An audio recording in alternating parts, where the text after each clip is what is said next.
Olá pessoal, tudo bem? Como vocês estão?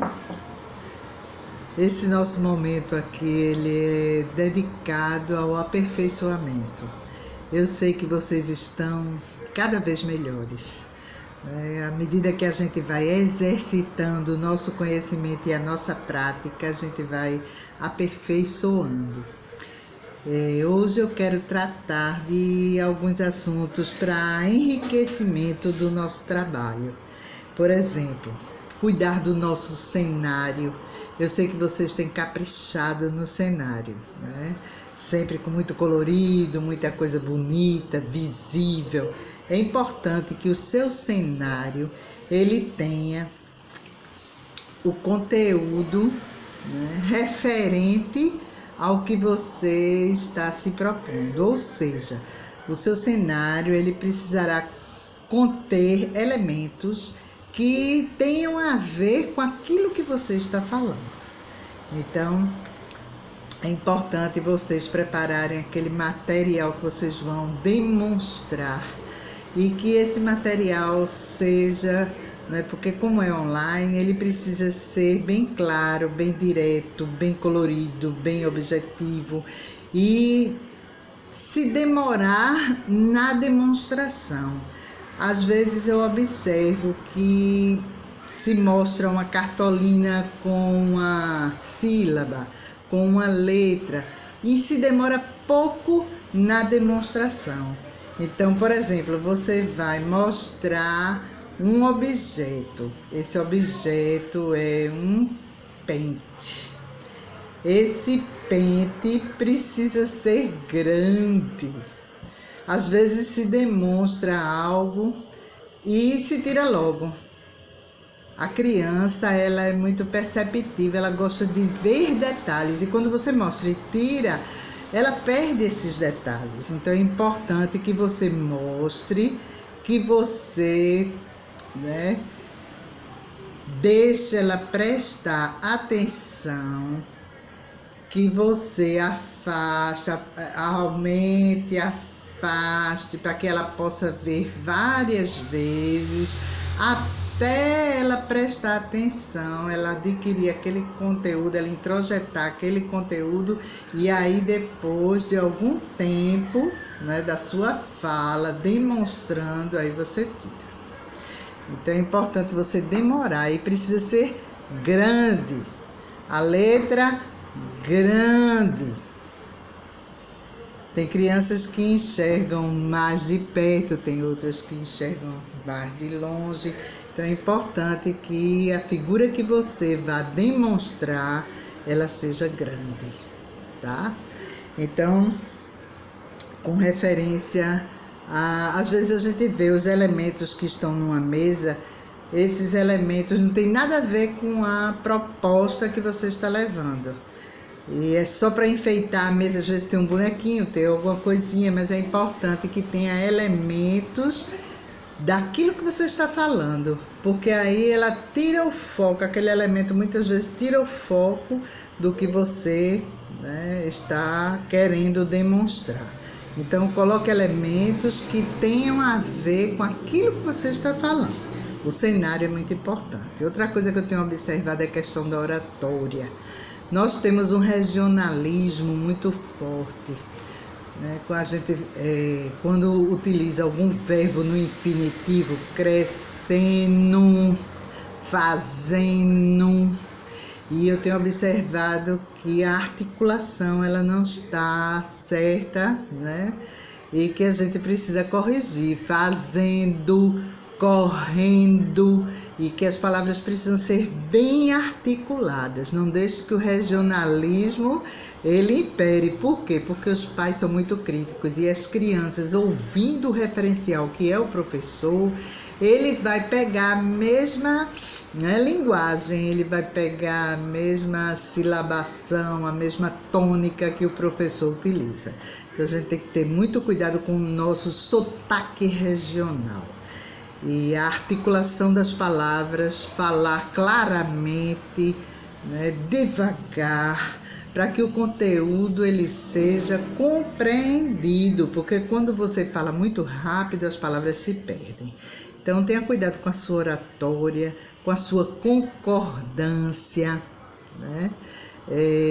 Concordância verbal, concordância nominal. É importante que você, ao gravar, reveja a sua fala, corrija. Eu sei que dá trabalho, mas às vezes a gente precisa regravar, porque saem imperfeições. E o público, ele é muito crítico. A gente precisa oferecer o máximo de perfeição, porque principalmente o nordestino, ele é muito crítico. E essa crítica, ela serve para a gente como um aprendizado, como um aperfeiçoamento. Às vezes nos comentários pode vir algum comentário que a pessoa se choque, a pessoa se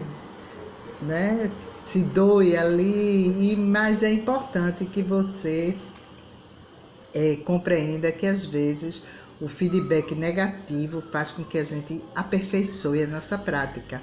É ótimo quando alguém faz um comentário dolorido. Por que que doeu?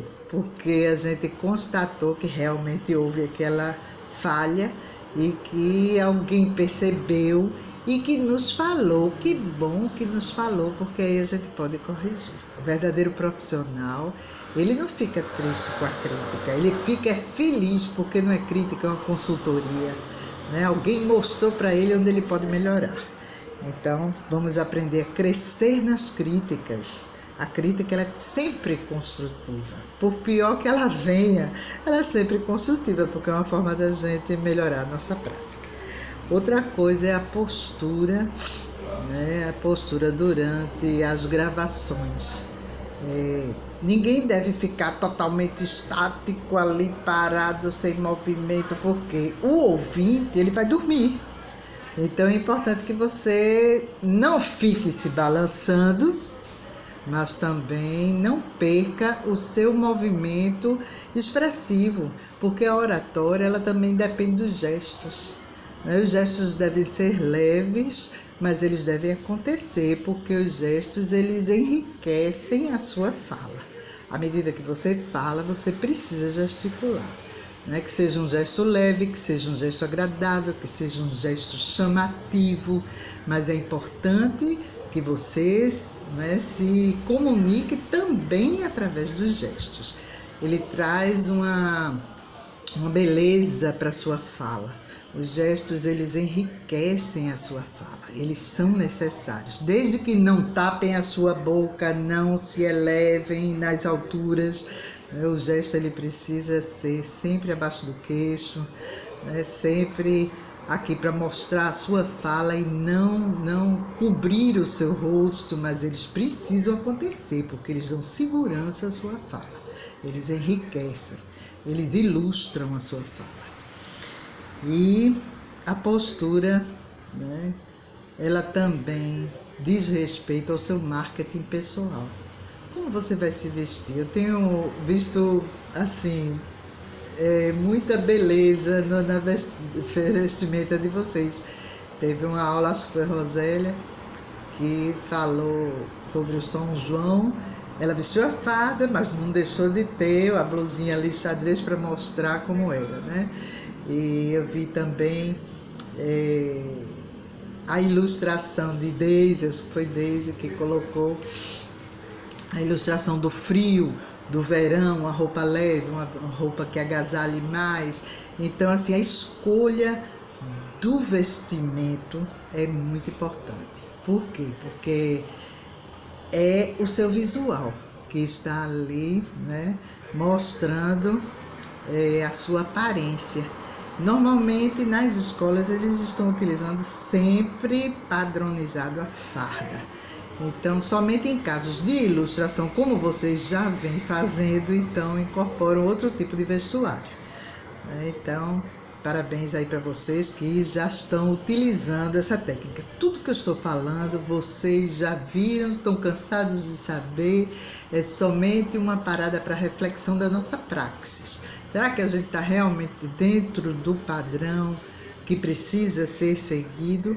Porque como é uma metodologia inovadora que nós estamos vivenciando, então tudo é piloto, tudo é experiência e a gente vai enriquecendo uns com os exemplos dos outros. A gente vai aperfeiçoando a nossa fala, a nossa imagem, o nosso conteúdo, a nossa didática. Então tudo isso é percebido pelo seu interlocutor.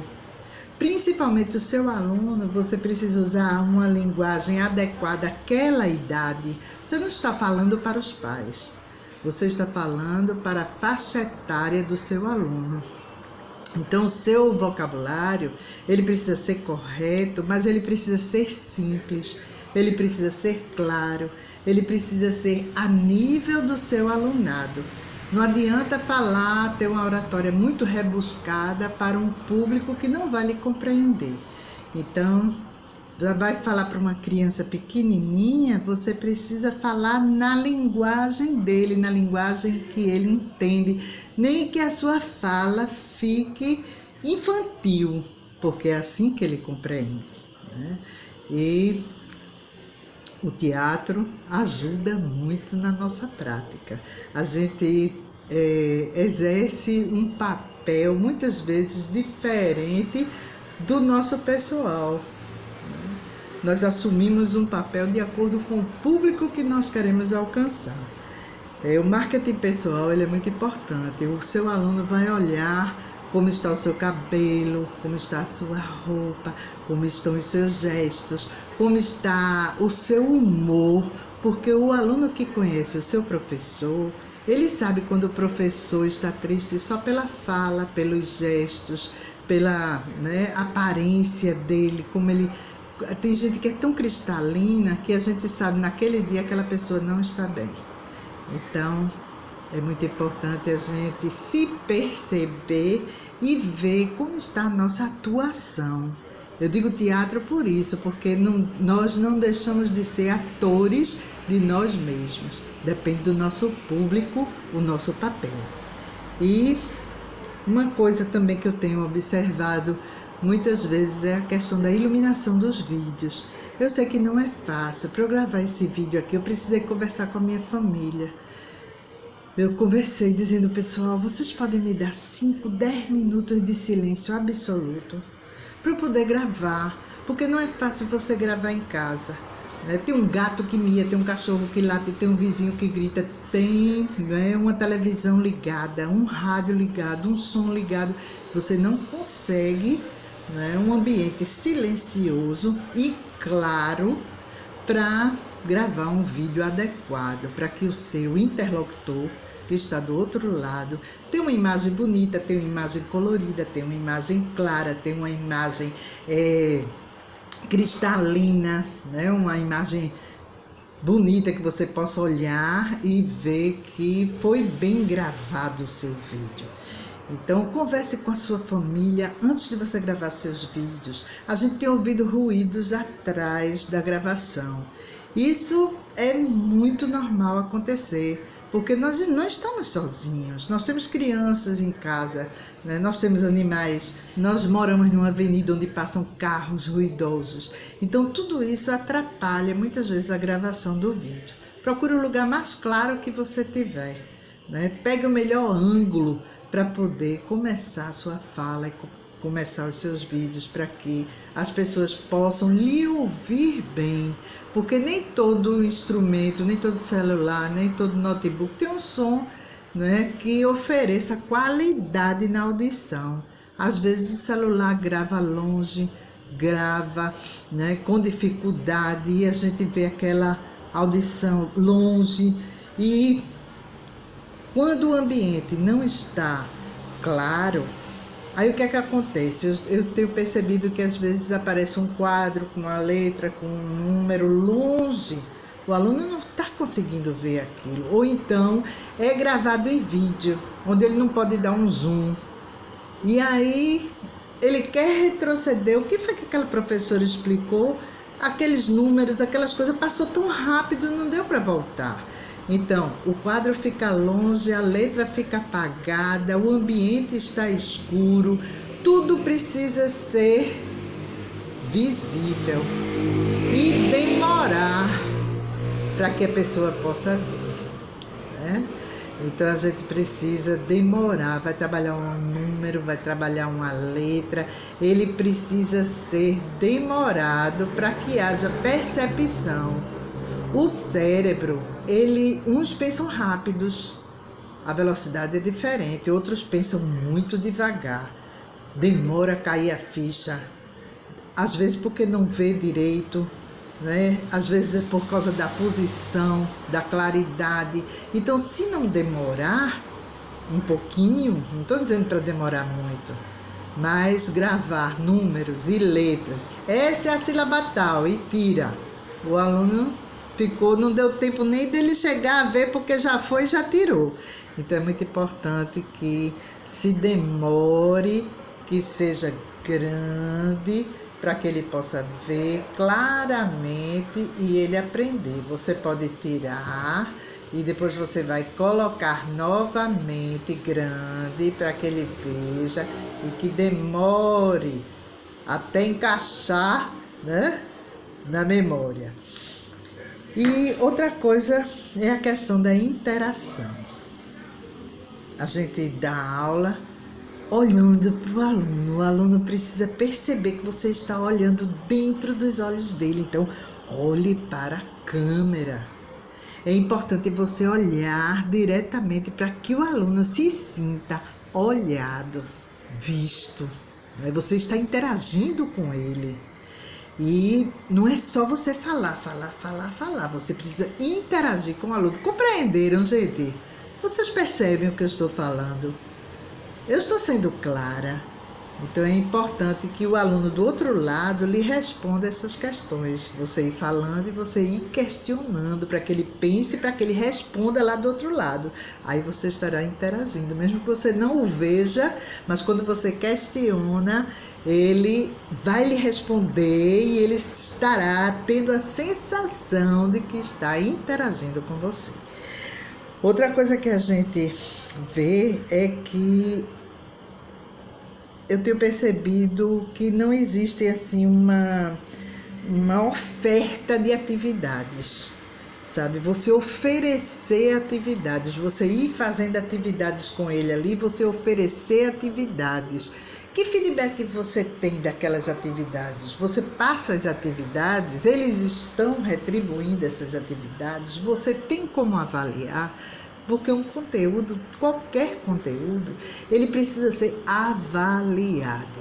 Qual é a forma que você tem encontrado para avaliar o seu aluno? Você está falando em vão ou será que ele aprendeu? Como ele vai provar você, né? Através de um vídeo, através de uma tarefa que ele vai lhe mostrar? Como é que ele vai provar a você que ele compreendeu e assimilou aquele conteúdo que você passou? Você sabe como está sendo essa avaliação? Você tem essa convicção de que está avaliando o seu aluno? Então é importante, cada aluno ele tem um desempenho diferenciado. E a gente precisa saber como o nosso conteúdo chegou a cada um. Que feedback você tem disso, né? Desse seu trabalho? É muito importante a gente contextualizar, né?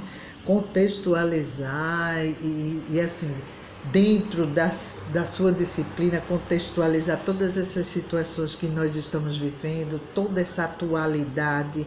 A criança precisa ficar ciente por que ele está fazendo aquelas tarefas daquela forma.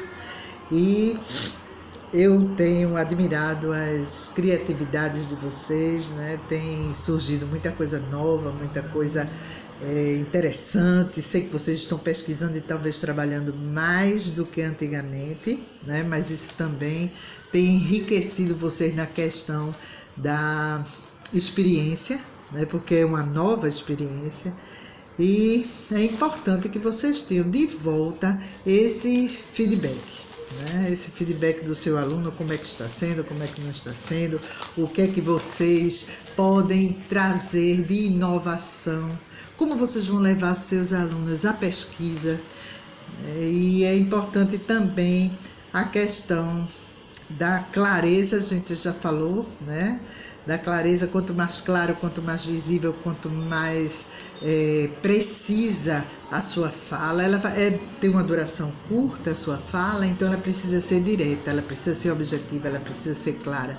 E ela precisa ter um caminho de volta. Como é que você vai fazer este caminho de volta com o seu aluno?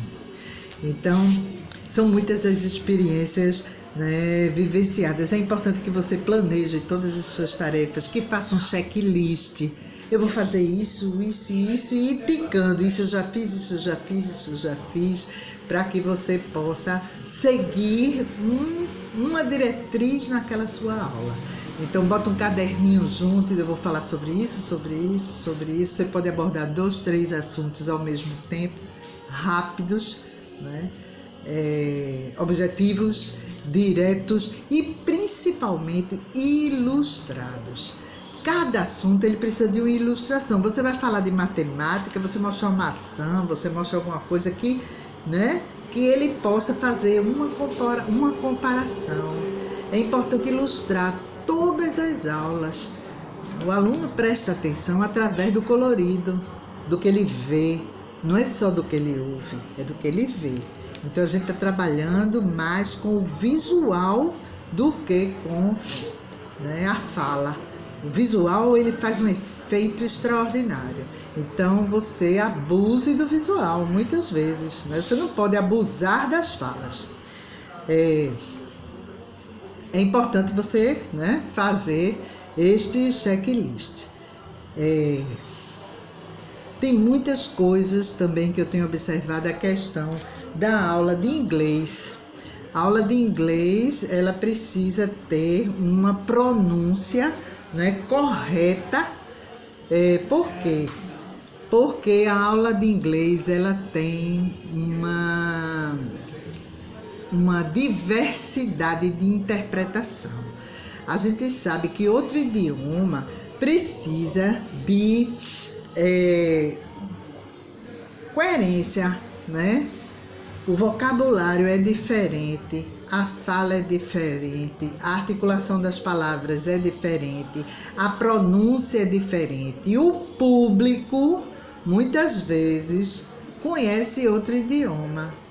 Se nós estivermos trabalhando com um público mais avançado, eles não vão perdoar um erro de pronúncia. Então, quando se trata de outro idioma, você tem que ter certeza da pronúncia e da escrita daquela fala. Tomem cuidado quando for outro idioma, o inglês, o francês, o espanhol, né? Porque nem sempre a gente fala corretamente o nosso próprio idioma, então a nossa responsabilidade com outro idioma redobra, né? E tomem cuidado, porque eu ouvi, né, já de vários colegas que as aulas de inglês online não estão sendo, não particularmente no ISE, tá certo? Mas as aulas de inglês estão sendo muito criticadas, porque expõe muito o professor. Se ele não tiver domínio daquele idioma, ele não deve nem gravar. Então é importante você ter certeza, convicção de que a sua pronúncia está sendo extremamente correta quando se tratar de outro idioma, tá certo? Lembre-se que a sua responsabilidade redobra, né? Redobra. Praticamente nenhum texto nos slides. Eu tenho visto alguns slides, historinhas que vocês contam e tal, com um bocado de texto. Eu não consigo enxergar uma linha do que está ali. Então, é melhor você cortar aquele texto para ele nem aparecer. Aparece só o slide e aparece a sua fala. O slide não, tá certo? Aliás, só aparece só o slide, a sua fala, mas ele por escrito não deve acontecer, porque ninguém está vendo os escritos das historinhas ali. Então, quando tiver qualquer figura, que ela venha sem o texto, a não ser que seja uma frase bem grande e demorada para que todo mundo possa ler, tá tá certo? Então, no máximo, a gente precisa utilizar, né, uma fonte grande, 1832, eu acho que lá para 40 e tanto, uma fonte que apareça só uma palavra, no máximo uma frase. Não bote mais de uma frase porque ninguém enxerga. E se demorar pouco aí é que ninguém enxerga mesmo. Então, demore pouquinho e bote uma palavra grande. A letra grande. Todo mundo vai ver, tá certo?